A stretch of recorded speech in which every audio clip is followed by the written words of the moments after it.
Support comes from Gemma, architects, planners, and designers seeking to bring joy to their clients and communities.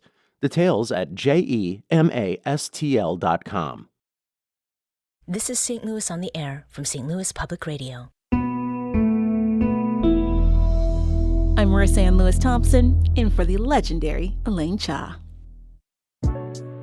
Recent U.S. Census data shows the city of St. Louis's population is on a steady decline. Over the last 4 years, the city has lost more than 21,000 residents. The city's current population stands at about 280,000 people. And in the St. Louis metropolitan area, overall, any population growth generally isn't keeping pace with the growth of many other regions. And more people are dying than are being born. Demographers say if the region does not get its act together, this could have serious consequences down the line. Today's entire show, we're talking all things population loss in the St. Louis region. And we want to hear from you. We asked on our Facebook page last week, what keeps you in the St. Louis region and why did you move here? And if you're a former resident of the city of St. Louis, we wanted to know why exactly you left. We heard from over 300 people. Nikki from St. Louis says, I'm at the northern apex of my cold tolerance and the southern apex of my yeehaw tolerance. And Michelle moved to Austin, and she says she's noticed stark differences between Austin and St. Louis. She writes that Austin has less crime, less racism, fewer tornadoes. It has a more relaxed culture, more music, a better dog culture, and better brew pubs. Not having winter is a pretty important thing to me, and I'm willing to put up with 6 months of summer, fire ants, and scorpions for it. St. Louis has a better zoo, better museums, theater, public radio, healthcare, restaurants, traffic, less urban sprawl, and is way cheaper. And she adds, both Austin and St. Louis are liberal hubs in nightmare states. And we also heard from Zarin, who says, I live here because it's where I grew up, and it's a place where I feel safe living in Missouri.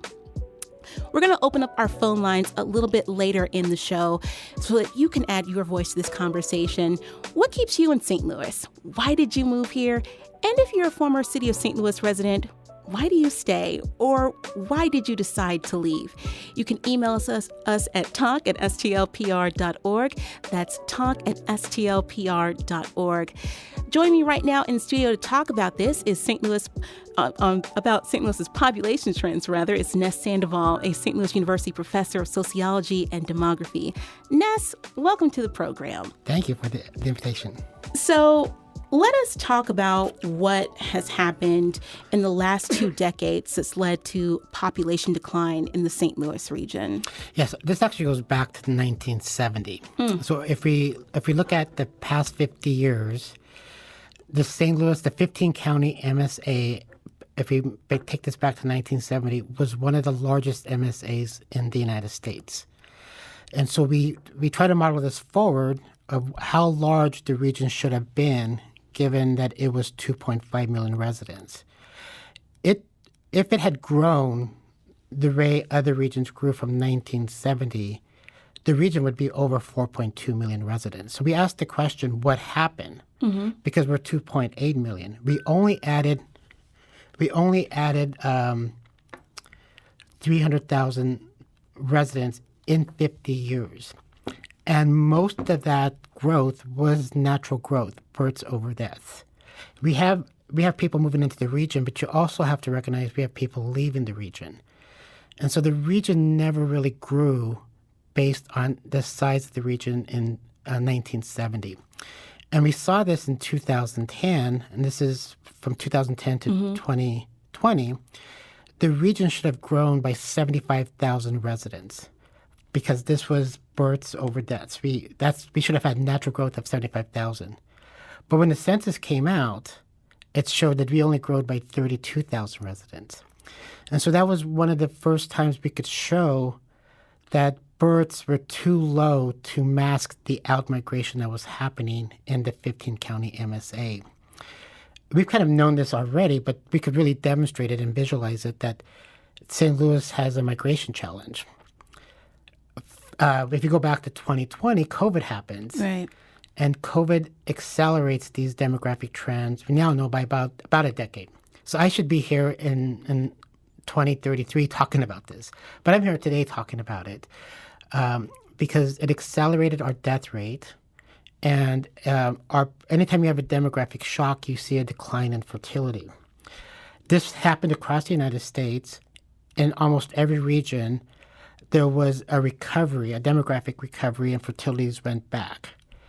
In the St. Louis metropolitan region, there was a slight effort, a bump in fertility, but then over the past 2 years, there have been historic drops in fertility, like 2,000 per year drops in fertility.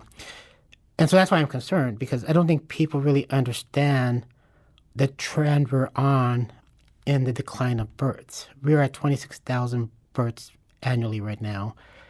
We're on pace to get to 20,000 births as a very large metropolitan region. We're 44th in the country in birth rate. We're 44th in the country in the birth rate. We're about 5th in the country in our death rate. So we have a perfect storm in our region of population natural decline. And people need to understand this, that this is natural population decline. This is going to there's two demographic facts. Mm-hmm. We all are born, and we all die. This is we know, and we have pretty good models on this. The one that's unknown is migration. You can become a migrant, or you can stay and live in the county that you were born in. And so the only way you change these curves is that you need people moving into your region to change what the future is going to look like. If we get no migration like the way we haven't over the past 50 years, we have a pretty good sense of where the region is going to be at if it has to rely on the current birth and death trends. And it's a very sobering presentation I always have to make because it's a reality that we have ignored this challenge since I moved here in 2008. We continue to ignore, or we don't want to talk about the St. Louis region as a region. We don't want to talk about the decline in the city and the responsibility the region has to help the city to recover. We don't want to talk as a region. We don't prioritize families with children and housing for families with children. Right. We are 58th in the country today. 58th in the country today in new housing permits. Last year we were 47th. So we're actually doing a worse job today, knowing that we have this crisis of fewer families with children today than 2010, and we're not doing anything to address this immediate concern. And in fact, if you look around our region, we're voting down housing for families with children. We're voting it down, so we don't want it. And I just, people need to understand, when you vote down housing for families with children, you have to understand what the long-term consequences are, because these young residents who want to stay in the city and want to stay in our region will ultimately leave to other regions that are in fact building this housing. Well, I want to talk more about that, the low birth rate, being a considerable problem in this region. And so are the systemic failures that you've laid out: lack of affordable housing, the rising cost to have and to raise a child. We had a listener, Megan, former St. Louis resident, say that she moved to Oregon for the reasonable summer temps and the state-sanctioned paid maternity leave. Can you talk more about the other factors leading to that low birth rate? We've kind of alluded to some of them. So this is happening at the national level. Right. These are national trends. St. Louis, Cleveland, and Pittsburgh, maybe Detroit, but Detroit's trying to change their future. And I admire what they're doing. In what way? Because they are understanding that they do not want to be on this trend that St. Louis is on. They're reimagining downtown Detroit. They're reimagining Detroit as a region to live. They're investing, the state is investing in its youth, in college education. And so when you go outside, young people, Detroit has captured the imagination of young people. Detroit's still a very old region, and so it still has structural age problems. But we see movement. We see migration. And Detroit had more people dying than babies born. It no longer has that challenge anymore because there were enough young people moving to Detroit to change that around. And so it was on the track that St. Louis is on today. It has bought itself some time to try to get more young people moving to Detroit. I'm not sure if time is on their side because this is coming. But who knows? They may be this success story, this story of resilience, of a city that reached bottom, and the city came and said, we are going to rebuild our city and our region with a purpose. And that purpose is going to be built around young people with children. Well, what do you make of current efforts to incentivize people to have more kids? The White House proposed a $5,000 cash baby bonus. But with that being said, the U.S. as a whole is still not following suit with other countries around the globe. The United States is about 20 years behind where other countries are in this discussion. Many things that are happening in other countries simply will not happen in the United States. Ever. There's just not support among many groups in the United States to subsidize families with children. I think we have to recognize that oftentimes families with children are ignored by our political leaders. This is not who's advocating for young families with children. Who are the advocates? Can we name any of them today? But we can name the advocates for senior citizens. We can name the advocates who want more money for our military. But who's out there advocating for these young families? If you see what's happening in Europe, and you try to even talk about doing this in the United States, people say this is their personal responsibility. They decided to have a child. They have to take personal responsibility for it to bear that cost. I don't agree with it. I think if you look at the cost of having a child today, like the total cost, we're talking about $66,000, right? So insurance companies want to see fertility decline because this is a cost to their bottom line. Having babies is a cost to insurance companies. And so they themselves want to see fewer babies born.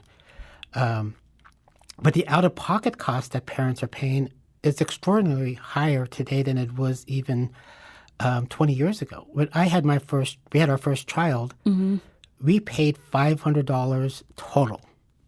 That was our total. Are you serious? Yeah, that was our total in 2007. That was our total cost. That was it.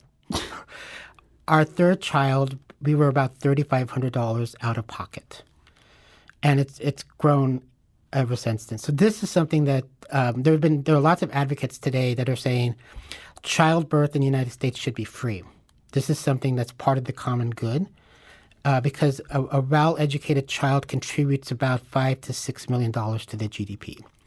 And so it's an investment in the country, into our economy.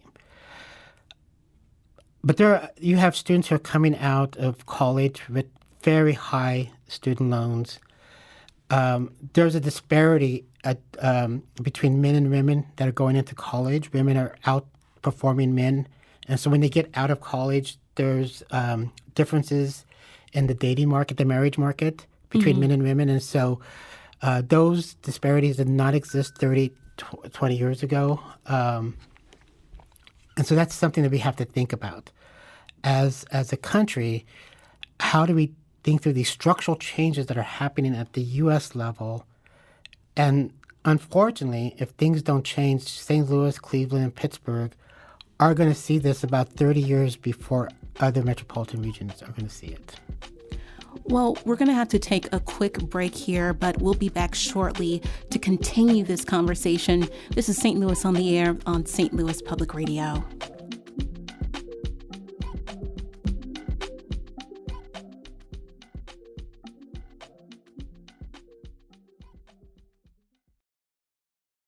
This is St. Louis Public Radio. Support comes from Perrick Corporation, a contractor with over 4 decades of shaping the St. Louis landscape.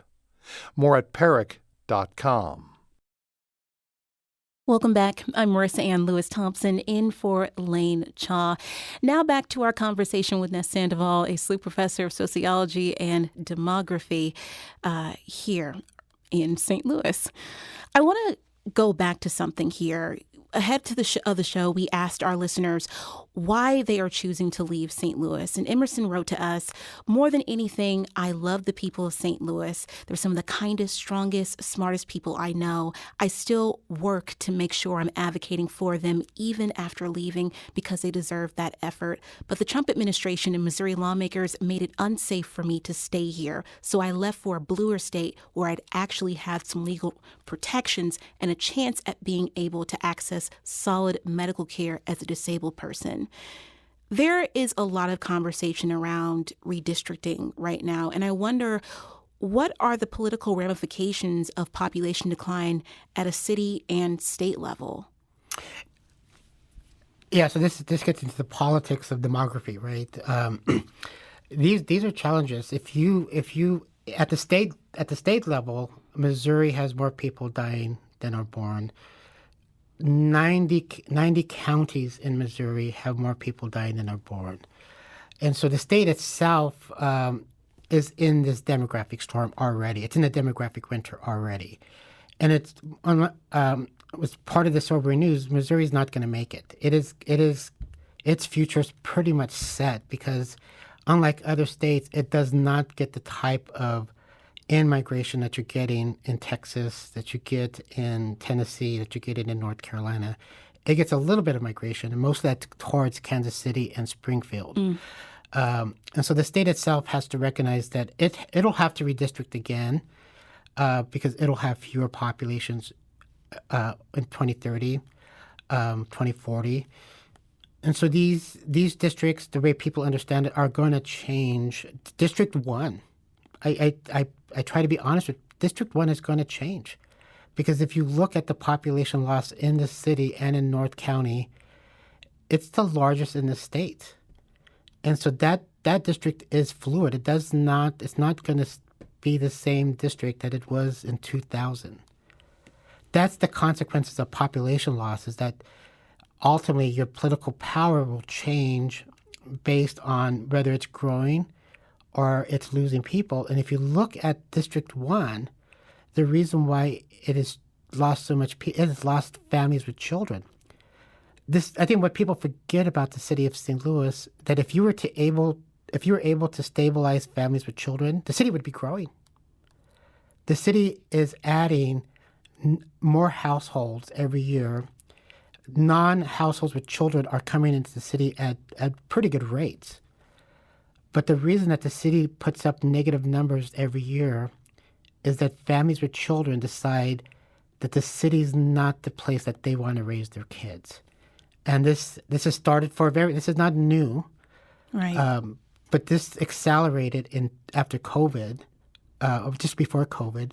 But it's been happening since 2010. And one can argue that the city decided that buildings were more important than people. Well, I want to get back to those consequences and also the idea that people don't want to raise their kids here for a lot of reasons. But first, Teresa grew up in Normandy, left the St. Louis region after high school and moved back about 20 years ago. And she says, "My family and I stay in the city of St. Louis for our walkable neighborhood, publicly governed St. Louis public schools, free museums, wonderful parks, and above all, the community we found with the Episcopal Diocese of Missouri." Teresa says the region will be well served to incorporate the city out to I-270 or for the city and St. Louis County to share resources across the school districts so that we're like most other cities in the U.S. But she adds, "I don't think we'll ever overcome racial and economic divides to share in a way that will lead us to mutual thriving." Kayla, the May 16 tornado and its aftermath has only widened the housing and economic disparities for the city's Black residents. How will this affect the city's Black population and neighborhoods? Yeah, I think, it's impossible for our organizations to think about those realities without sort of the historic divestment that we've seen in North City. So we often say that, this natural disaster of a tornado sort of meets a decade's structural failure, which has created a really weak foundation that this tornado just sort of blew through. And so, we're very concerned about. We were concerned before, as someone who chaired the reparations commission in the city of St. Louis, we were concerned before that population was declining because of a lack of investment, because of a lack of affordable housing and economic development tailored toward communities that have been residing in St. Louis. The average rental price of a unit a decade ago in some places has almost doubled, maybe more than doubled. And so we sort of see this for the first time. You have residents who have lived in North City, are perhaps, third-generation homeowners or renters inside of an affordable footprint having to relocate because the city, the state, federal government has not responded with adequate housing options in the aftermath of the tornado. And because of, the sort of redlining and consequence of insurance gaps in North City, the pathway to rebuild is very limited for a lot of families. And so there's absolutely going to be a consequence on population, which we've already seen the population in North City be in steady decline over many decades. And as a child of North City, I grew up in North City. I grew up in a College Hill neighborhood. My family lived in the city. My dad was the first child born in St. Louis after his parents migrated from the South. And they stayed 3 decades in the city and then moved to the county. There was sort of this mass exodus that my family was a part of in the 90s of families who moved into North County from North City for many reasons, right? Education opportunities, more sort of thinking about safety in different ways. But many of them also felt that divestment, right, that there were a few options, services, infrastructure that was being built around North City. And that same gap exists today and is worsened by the realities of the tornado. I want to go more into that. The clearest example to date of a systemic failure is the city's mishandling of the May 16th tornado response, and in particular, how the $18 million in RAM settlement money is being allocated. And you've been very outspoken and voicing your frustrations about why the city has not included meaningful long-term housing solutions, including trailers for people who have been displaced because of the tornado. Did you expect some of that money to go towards that? And were you overall surprised that it didn't? Yeah, it was a natural expectation. As tomorrow we're actually releasing an impact report from the People's Response Hub that existed the day after the tornado through June 28th. And one of the things that we were able to build was this community assessment, right, that we shared with the city, that we shared with state partners, that we shared with FEMA. And there is a desperate need, not just for building stabilization, but actual temporary housing. If right now you drive down Newstead in North City, there are families who are living in tents. And so temporary housing is essential, and we're approaching 90 days, and there has not been an answer for that.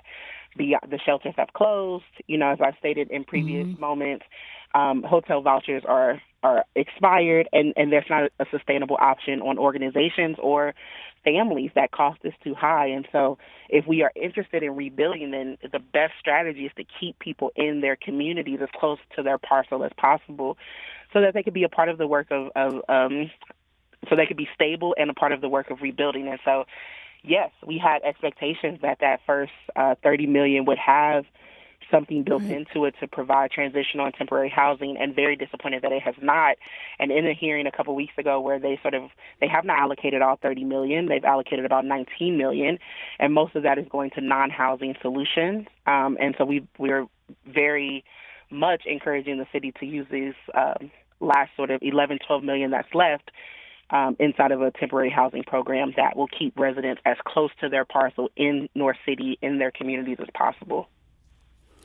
Now, Ness, the interesting thing about the last time you and I talked was the day of this tornado. And mere hours later, everything transpired. And I remember later on that day thinking, I was just talking to Ness about population loss, and this is going to devastate the city. What do you make of the effects that the tornado has had on all these neighborhoods? Well, Kayla is correct. You had two independent events happen. You had one independent independent event of historic disinvestment in the North St. Louis city, and then you had this natural event that intersected with each other. And so whenever you have an intersection of events, the magnitude of the impact is actually greater than had the event happened by itself. There is going to be population loss. I think the point that Kayla raises is extraordinarily important. The first response should have been housing for families with children. The city should have led with this. This is, if you believe that families and children matter in the city, your first response is to provide temporary housing for families with children. Because I can tell you, we've seen this over the past 15 years that's tracking. Once families leave, they are not coming back into the city. So young families with young children will probably make the decision to leave, have made the decision to leave. And not come back. Families with older children, they're a little bit more invested because the children themselves are in schools. They may be in good schools. And so they're going to try to stay in the city. But if a family had a 3-year-old and they're impacted, they have probably already left the city. And so the idea that these families are going to come back when you build new housing is just not realistic when these families get into school districts that are far more stable, that have a different opportunity structure, and provide stability for the child. Families like stability. They like consistency. And right now, St. Louis Public Schools is not offering this to many families. We will address SLPS later on in this show. But first, we have to take a few calls here. I'd like to hear from Steve. Steve from Manchester. Are you on the line? Yes, I am. How are you today? I'm good. How are you? I can't complain. So what is your question? Well, my question, it's more of a comment Sure. than a question, but the thing is, I've lived in St. Louis for a long time, and St. Louis has a wonderful history, has a wonderful, potential. And when I say St. Louis, I'm talking about the city, the county, and really the whole region. But one of the things that I have learned since living here is there's a sort of narrowness, you might say, a narrowness of mind. And it runs through kind of everything. Don't get me wrong, there's a lot of wonderful people in St. Louis. But when you have a region in which St. Charles County wants to do its own thing, Jefferson County wants to do something else, out here in West County, you have Chesterfield wanting to build its own downtown. Well, what about the downtown that's already exists in the city of St. Louis? I've mentioned to people that live here, I said St. Louis could be sort of like, what Boston is to New York. St. Louis could be that same kind of thing to Chicago, sort of that great smaller city with wonderful attributes. I'll be moving back west. I'll be moving back to Colorado. But, and I don't say that with any degree of pleasure, but I think St. Louis could be a great city if people in this region could get their focus and really build something. Because I think St. Louis could be really a wonderful, wonderful place for people to want to come to live. I think so, too. And Steve, thank you so much for calling. And you can add your voice to this conversation as well by giving us a call at 314-382-8255. That's 382-TALK. We also have Brad on the line from Eureka. Brad, what's on your mind? Can I first of all say thank you for this excellent conversation. Ness is a gift to the city of St. Louis. Ness, thank you so much for all that you communicated, what you do for the city. Thank you. I wanted to just say that in 1986, I moved to St. Louis right after college. I came here because it was the place to live. University students were moving here, and it was the place to be. And we need to create that same kind of culture again in our city where we welcome we've got an incredible university structure with WashU, St. Louis U, UMSL. We've got an incredible structure in our city. I had the privilege to help be part of the St. Louis Bread Company, Panera, startup team. And this city has got incredible business opportunities, especially as the fastest growing foreign-born city in America. So how could we see business as a catalyst for our incoming immigrants or migrants like myself that came in 1986, and it's been 40 years. We raised our 5 kids here. How do we see our city become, again, that place where the youth want to move here and they want to have babies and raise their families here.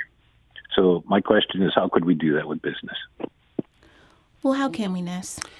So you have to be proactive. And so I've been working with several groups, the Mosaic Project, International Institute. In demography, there's a couple perspectives. One is you take a laissez-faire attitude and you just say migration is going to happen based on patterns. The second perspective is that you have to get involved and change the arc of your demographic transitions. You have to go out and change these curves with action, be intentional. And that's what some of these groups are doing now. The International Institute is actually going to different cities and trying to encourage residents to think about bringing their business to our region and their families to our region. I don't think people really understand. I love one of the reasons why I'm still here is that St. Louis is this hidden gem. It is this great place to raise a family. We could not do what we're doing today if we had stayed in Chicago. We would have had made sacrifices about the types of investment and time activities that our children could participate in. But because we live in St. Louis, it is a 25-minute region. And so we can do things in St. Louis that we simply could not do in Chicago. We're hikers, so we're always out hiking. We love the rivers. This does not really exist in Chicago. You have the lake, and that's pretty much it. You have to make time to make time. Yeah. And so once people get here, they're like, this is such a beautiful, I didn't think about this.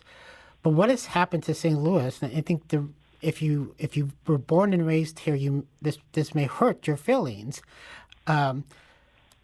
is that's not what the entire United States views of St. Louis. Like in many places, people do not even think about St. Louis anymore in the same way people don't think about Pittsburgh. These are cities that simply do not capture the imagination of young people anymore. And so you have to be intentional and you have to go to these cities and talk about what the quality of life is like in St. Louis. I think oftentimes we hurt ourselves and we lead with St. Louis as an affordable city because young people really do not care about affordability. They care about the experience. And you have to create the experience. And we're doing this with making city a bike-friendly city. People want to walk. They want to bike the city. They want to experience the city. It's not about the cars. Trust me, it's not about the Many of my students at SLU no longer bring a car to SLU. They take Uber if they need transportation because it's cheaper. They want to walk it. They want to experience it. They're going to bike it. It's a very different generation than my generation. And so we have to understand that it's about amenities to attract younger people. And people are on the move. But if we sit back with a laissez-faire attitude and do what we've been doing for the past 50 years, things won't change. We know what's going to happen. And so I'll just share one fact with your audience. We're at 26,000 births right now. And for me, the magic number is 20,000 because we can mathematically demonstrate pretty easily what this happens.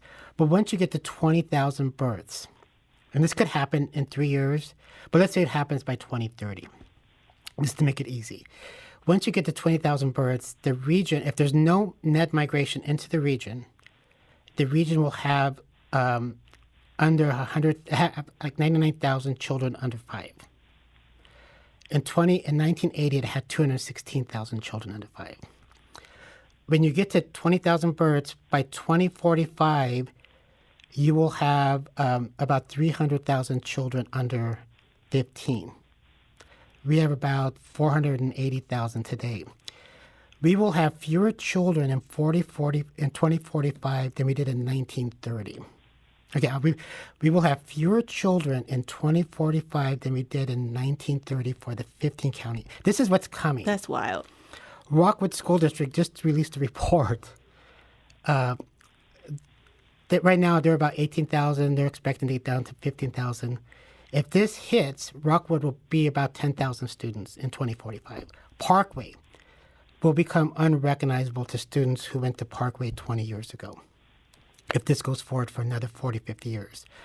This is not just going to hit the city of St. Louis and St. Louis County. It isn't going to St. Charles County.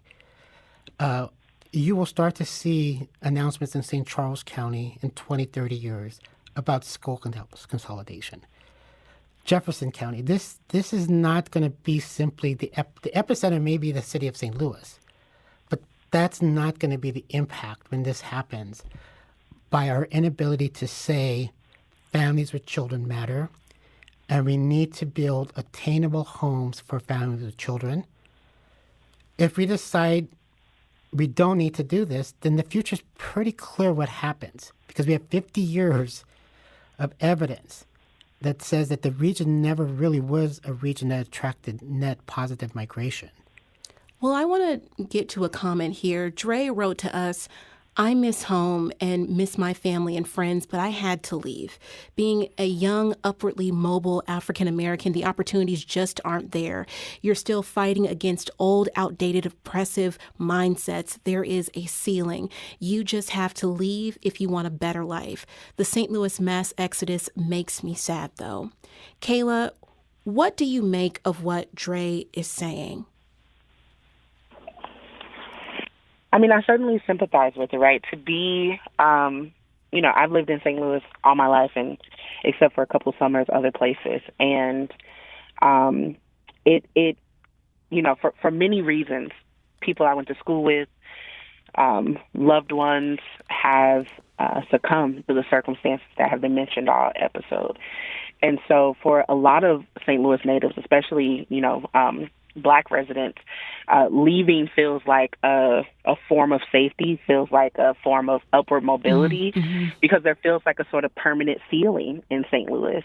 Our business class sectors don't represent the population makeup. When you think about who is sort of ascending into leadership of our city, it doesn't reflect the sort of population makeup of the city. And so for a lot of folks, I have cousins who live in Houston, who moved to Atlanta, a former colleague moved to Philly. These sorts of cities, as the guest said, are more appealing to this idea of upward mobility, of stability, of access, of thinking about your family, right? So if you're a millennial now and your parents are Black boomers from St. Louis, you went through a lot in search of that stability, right? If you're working class. And you saw your neighborhood, for example. Like I said, my family moved from North City to the county, the Riverview Garden School District in the 90s, right? And so that entire school district, when you walk down the hallway, I graduated in 2008, the makeup of that area changed almost drastically, right? And so and then the tax base leaves and opportunities leave, sort of chasing this white flight phenomenon that St. Louis has experienced. And so I sympathize with that. But at the same time, what I think is true for St. Louis is that a lot of us who were, partially raised in the county or raised in the county have also moved back to the city, right? I've now lived in the city since 2015. And what I want for St. Louis is to answer the questions and solve the problems that have been stated on this episode and make all of St. Louis possible, because we're sort of seeing, a lot of people I went to high school with live in the same South Side neighborhood that I do. And watching what took place after May 16th concerns you, because if we don't invest in half of the city, right, like land-wise, and we sort of just decide that St. Louis is just the central corridor and the South Side, we lose so much of the beauty and possibility of the city.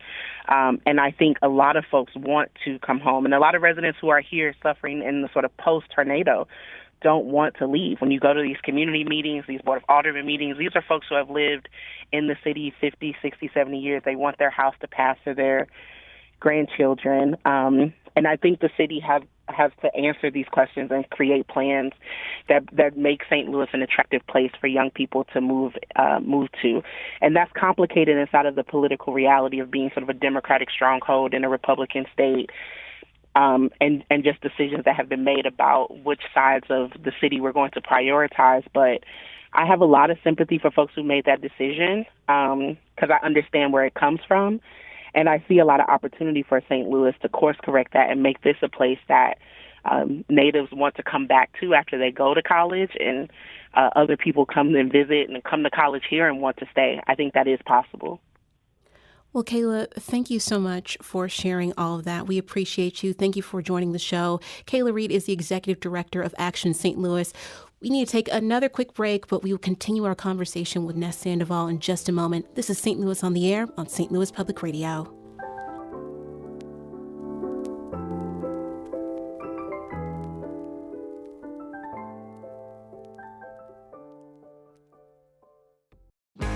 If you have a smart speaker, you have access to the entire world of NPR and St. Louis Public Radio.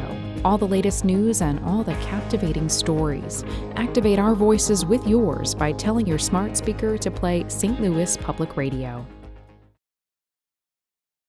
Welcome back to St. Louis on the Air on St. Louis Public Radio. St. Louis's population decline is absolutely no secret at this point, and we'd like to invite you into that conversation. To talk more about that, we have Dan on the line. Dan, are you there? Yeah. Can you hear me? Hi, Dan. Dan from Hi. St. Louis. How are you? Pretty good. So what comments or questions do you have for us today? Well, it's kind of a history question, I guess, although it applies. Why is the county and the city, are they separate? And because I think that's the answer, is to have a united government. So there's a tax base that could help the city. I'm afraid that the answer is probably, like so many things, that it's selfishness and greed. But why don't we unite as a region so that everybody can prosper rather than just some areas? Thank you. Thank you, Dan. So the long-standing question, city-county divide, how is that affecting us right now? Yeah, this will be very difficult to do in a few minutes. But let me promote an event, because the Missouri History Museum is having a lecture series on this very topic. The first talk is scheduled for September to specifically talk about the great divorce between the city and the county. Then I will be the second speaker. If you really want to get a good history lesson that's in-depth, that provides the nuance of what happened during the Great Divorce. I think in retrospect, if you look at cities who are growing today, you look at Oklahoma City, they're doing what the city and the county should have done in 1880. Unfortunately, we can't go back and redo this. Oklahoma City, you look at cities who are growing, they're proactive, they have a vision. The city of St. Louis is bounded. St. Louis County has opportunities. But I want to go back to a point that was raised about the provincialism in our region. I've had the opportunity to live across the United States. And in almost every region I've lived in, there is this pride in being a region. In St. Louis, there is pride in provincialism. So as long as my area is doing good, I really don't care about North St. Louis City. I don't care about South St. Louis City. I don't care about Jefferson County. If my little area is doing fine, that's fine. And So that's okay. silos. These silos, it's provincialism. But it's very, very strong here in the region. I used to live in St. Charles. I live in Chesterfield. I used to live in the city. And I see it as an outsider. We have to come together as one St. Louis, as a region, and promote Metro East and our region as a region. Nobody, when we came, our goal was to live in the city of St. Louis. We had no idea Chesterfield existed. We had no idea St. Charles existed. We had no idea that Clayton existed. It was really living in the city of St. Louis. After getting here, I'm like, oh my gosh. There's more. Nobody wants to be associated with the city of St. Louis. But these demographic problems are not just the city of St. Louis problems. This is going to, I think what people know, that this is not going to stay within the boundary. That's a boundary driven on paper. These challenges that we see in the city are going to go to our counties. They will be impacted whether you or not you are with your provincialism. And so when you look at regions who are Detroit, you look at cities who are trying to prepare themselves for this demographic storm, the way you do it is you do it as a region. You work together as a region. Now, I'm not saying that you have to have a city-county merger, but it has to go beyond what we are doing today. Well, we also have Jason joining us from St. Louis. Jason, you're on St. Louis on the Air. Hi, thank you so much for this conversation and to all your guests.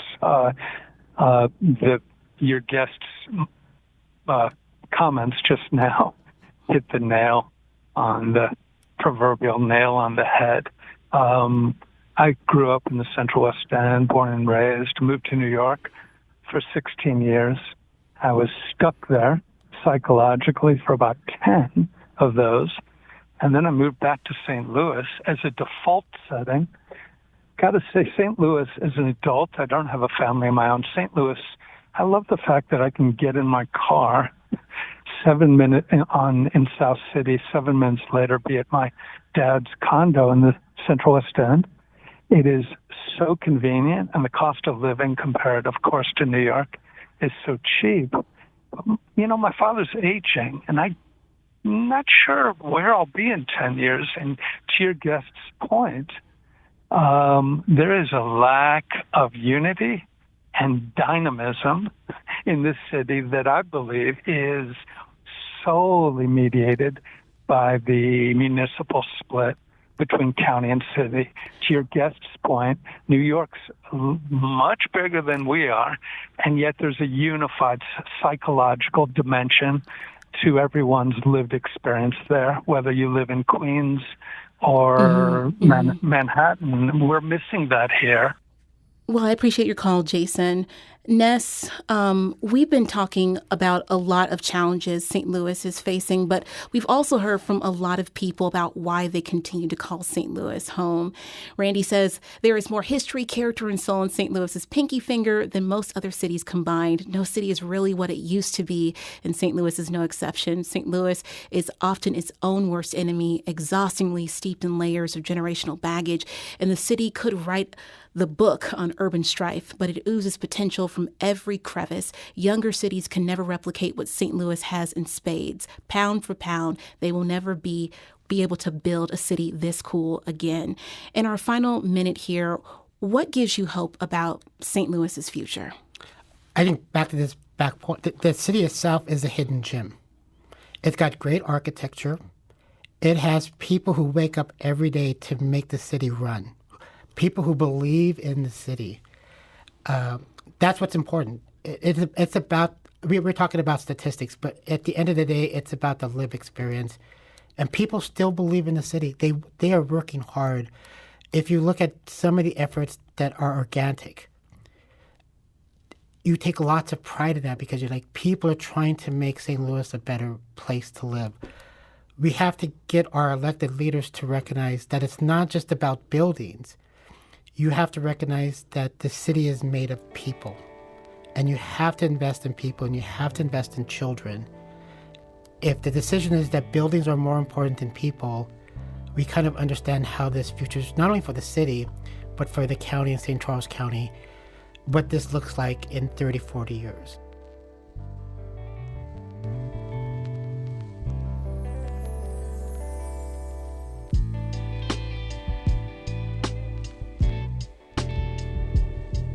This episode was produced by Emily Woodbury. Audio engineering and podcast design by Aaron Dorr. Our executive producer is Alex Hoyer. St. Louis on the Air is a production of St. Louis Public Radio. Understanding starts here. Do you find yourself regularly listening to episodes of St. Louis on the Air? Suggest us to a friend you think might enjoy our conversations. And leave us a review and rating on Apple Podcasts on the App Store. It's the simplest way to help people discover our show. Thanks. St. Louis Public Radio is a member-supported service of the University of Missouri St. Louis.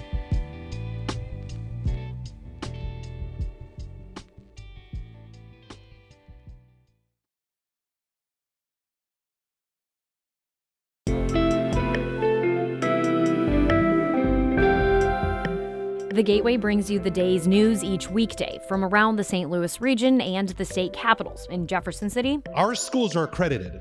We don't need this bill. And Springfield. How many more years must pass before lawmakers see time is of the essence? I'm Abby Larico. Join me each weekday for The Gateway on the STLPR app or wherever you get podcasts.